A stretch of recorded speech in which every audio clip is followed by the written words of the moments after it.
भुक्त्वा स्वर्गलोकम विशालम क्षीणे पुण्य मर्त्यलोकम विशन्ति। एवं त्रयी धर्म मनु प्रपन्ना गतागतम काम कामा लभन्ते। पदच्छेद। ते यानी वे, तम यानी उसको, भुक्त्वा अर्थात भोग कर, स्वर्गलोकम अर्थात स्वर्गलोक को, विशालम अर्थात विस्तृत को, क्षीणे अर्थात समाप्त हो जाने पर, पुण्य अर्थात पुण्य कर्मों के फलभोग के, मर्त्यलोकम अर्थात मृत्युलोक को, विशन्ति अर्थात प्राप्त होते हैं।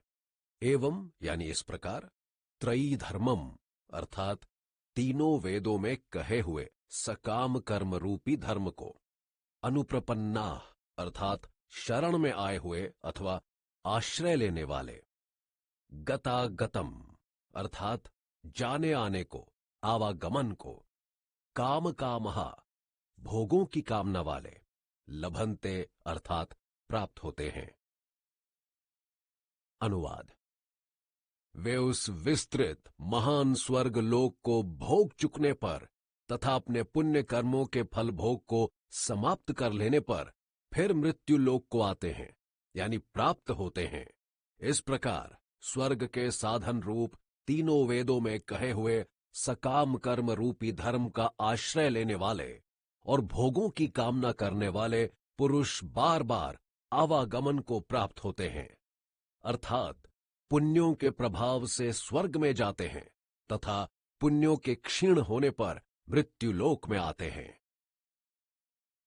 टिप्पणी। त्रयी धर्मम पद से अभिप्रेत वे सभी धर्म हैं जिनका प्रतिपादन वेद त्रयी में स्वर्ग प्राप्ति के लिए किया गया है। इन धर्मों का विधिवत पालन करना तथा स्वर्ग सुख प्रभृति अनित्य भोगों की प्राप्ति को ही अपना जीवन साध्य समझ बैठना, उस त्रयी धर्म को अनुप्रपन्न होना, शरण में आना अथवा आश्रय लेना है। ऐसे मनुष्य काम कामहा अर्थात काम सांसारिक भोग, उनके कामहा कामना करने वाले होते हैं। स्वर्ग प्राप्ति के ये साधन भूत वेद विहित सकाम कर्म एवं भोग परक उपासना का पालन करने वाले होते हैं। इनको पुण्य क्षय हो जाने के उपरांत अपने कर्मों का फल भोगने के लिए मृत्यु लोक में लौटकर आना पड़ता है। इस प्रकार स्वर्ग रूप ध्येय के अनित्य होने के कारण ऐसे मनुष्यों को गतागतम आवागमन को प्राप्त होना पड़ता है। ऊपर और नीचे के लोकों में बारंबार भटकते रहना होता है। कहना ना होगा कि इस भटकन को समाप्त करने का एकमात्र उपाय शाश्वत नित्य स्वरूप ब्रह्म की अनन्य चित्त से शरण ग्रहण कर उसका सतत स्मरण करना ही है, ताकि साधक तन्मय एवं तद्भाव होकर समस्त बंधनों से सर्वथा छूट सके। इसी अध्याय के 13वें तथा 14वें श्लोकों में ईश्वर की अनन्य भाव से अनवरत निष्काम भक्ति करने वाले महात्माओं का उल्लेख किया गया था। ऐसे भक्तों की उपासना का फल बतलाते हुए भगवान कहते हैं,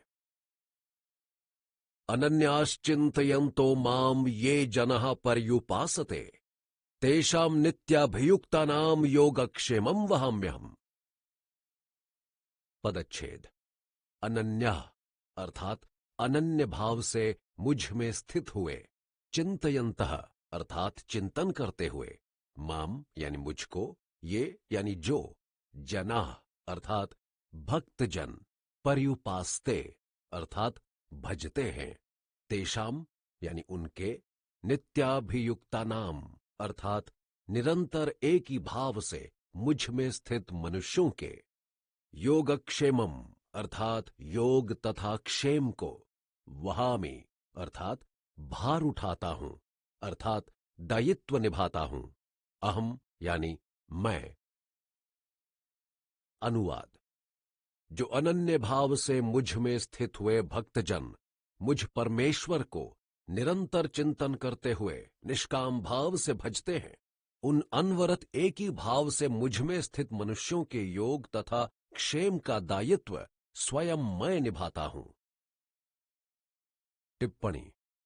अनन्यः जनः से यहां तात्पर्य उन अनन्य प्रेमी एक निष्ठ भक्तों से है जिनका भगवान से भिन्न दूसरा कोई भी उपास्य देव नहीं है, जिनका संसार के समस्त भोगों से प्रेम हटकर केवल एक भगवान में ही अटल रूप से स्थिर हो गया है तथा जो मात्र भगवान को ही परमाश्रय एवं परम गति मानते हैं। योग अप्राप्त की प्राप्ति को तथा क्षेम प्राप्त की रक्षा को कहते हैं। अतः भगवत प्राप्ति के प्रस्तुत प्रकरण में हम योग का अर्थ करेंगे भगवत स्वरूप की प्राप्ति तथा क्षेम का भगवत प्राप्ति के लिए किए जाने वाले साधनों की रक्षा। अनन्य मन से निष्काम भक्ति करने वाले मनुष्यों के योग क्षेम को भगवान स्वयं वहन करते हैं, किंतु जो साधक अपने से तथा भगवान से पृथक मानकर इंद्रादि देवताओं की सकाम भाव से उपासना करते हैं, उसे वे अविधि पूर्वक अवैध अथवा अज्ञान प्रेरित ठहराते हैं। ये प्यन्य देवता भक्ता यजन्ते श्रद्धयान्वितः तेपि मामेव कौन्तेय यज्जन्ति विधि पूर्वकम। पदच्छेद। ये यानी जो, अपि यानी भी, अन्य देवता अर्थात दूसरे देवताओं को, भक्तः अर्थात सकाम भक्त, यजन्ते यानी पूजते हैं, श्रद्धया अर्थात श्रद्धा से, अन्वितः यानी युक्त हुए, ते यानी वे, अपि यानी भी, माम यानी मुझको, एव ही, कौन्तेय हे कुंती पुत्र अर्जुन, यजंती पूजते हैं, अविधि पूर्वकम अर्थात अवैध अथवा अज्ञान प्रेरित। अनुवाद।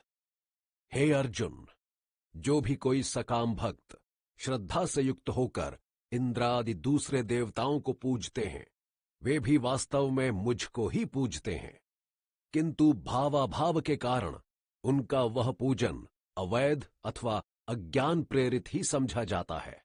अतः उसका फल भी स्वर्ग प्राप्ति ही होता है, मोक्ष प्राप्ति नहीं।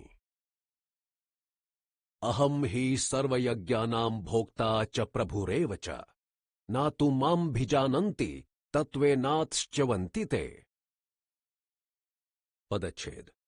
अहम यानी मैं, ही यानी क्योंकि, सर्वयज्ञानाम अर्थात समस्त यज्ञों का, भोक्ता यानी भोगने वाला, च यानी और, प्रभु अर्थात स्वामी, एव यानी ही, च यानी भी, न यानी नहीं, तू यानी परंतु, माम मुझको, अभिजानन्ति यानी जानते हैं, तत्वेन अर्थात तत्व से, अतः अर्थात इसीलिए, च्यवंती अर्थात गिरते हैं, ते अर्थात वे। अनुवाद। क्योंकि समस्त यज्ञों का भोगने वाला और स्वामी भी मैं ही हूं, परंतु वे मुझ अधियज्ञ स्वरूप परमेश्वर को तत्व से गहराई के साथ व पूरी तरह से नहीं जानते, इसीलिए वे गिरते हैं यानी पुनर्जन्म को प्राप्त होते हैं। यान्ति देवव्रता देवान पितृन यान्ति पितृव्रता भूतानि यान्ति भूतेज्या यान्ति मद्याजिनो अपि माम। पदच्छेद। यान्ति जाते हैं, प्राप्त होते हैं, देवव्रतः अर्थात देवताओं को पूजने वाले, देवान अर्थात देवताओं को, पितृन अर्थात पितरों को, यान्ति यानी प्राप्त होते हैं, पितृव्रतः अर्थात पितरों को पूजने वाले, भूतानि यानी भूत प्रेतों को, यान्ति प्राप्त होते हैं, भूतेज्यः अर्थात भूत प्रेतों को पूजने वाले, यान्ति प्राप्त होते हैं, मद्याजिनः मुझे पूजने वाले, अपि यानी ही, माम अर्थात मुझको। अनुवाद।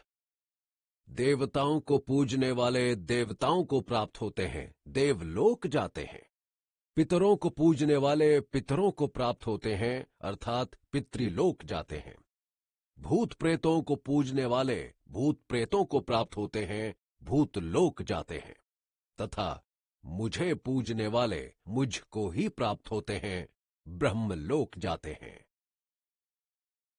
टिप्पणी। यहां यह द्रष्टव्य है कि अभी बताए गए 4 उपास्य वर्गों में आदि के 3 के उपास्य विषय वास सीमित एवं काल मर्यादित होने के कारण अनित्य हैं, अतः उन्हें उद्दिष्ट करके की गई उपासना का फल भी सीमित तथा समयबद्ध होता है। सो इन श्रेणियों के उपासकों को अपने अपने उपास्यों के लोकों में पुण्य क्षयों के निर्धारित कालों तक ही रह चुकने के उपरांत अपने शेष कर्म फल भोग के निमित्त मृत्यु लोक में फिर आना पड़ता है तथा आवागमन के चक्र को चालू रखना होता है। इसके विपरीत अंतिम श्रेणी में तो उपास्य साक्षात ब्रह्म ही है, जो सर्वव्यापी, कालातीत, अनंत तथा नित्य है। इस कारण उसके भक्त द्वारा की गई उपासना का फल भी शाश्वत एवं नित्य होता है। अतः ऐसा साधक जब एक बार अपने उपास्य के लोक ब्रह्मलोक में पहुंच जाता है तो सदा सदा के लिए वहीं का होके रह जाता है। उसके लिए पुनर्जन्म का तो प्रश्न ही नहीं उठता, वह ब्रह्ममय हो जाता है। अतएव यह निष्कर्ष निकालना कदाचित कठिन न होगा कि इन विविध आराधनों में भगवद आराधन ही सर्वोत्कृष्ट एवं नितांत वांछनीय है। और फिर चुपड़ी और दो भगवद आराधन केवल श्रेयस्कर ही नहीं, सुकर भी है।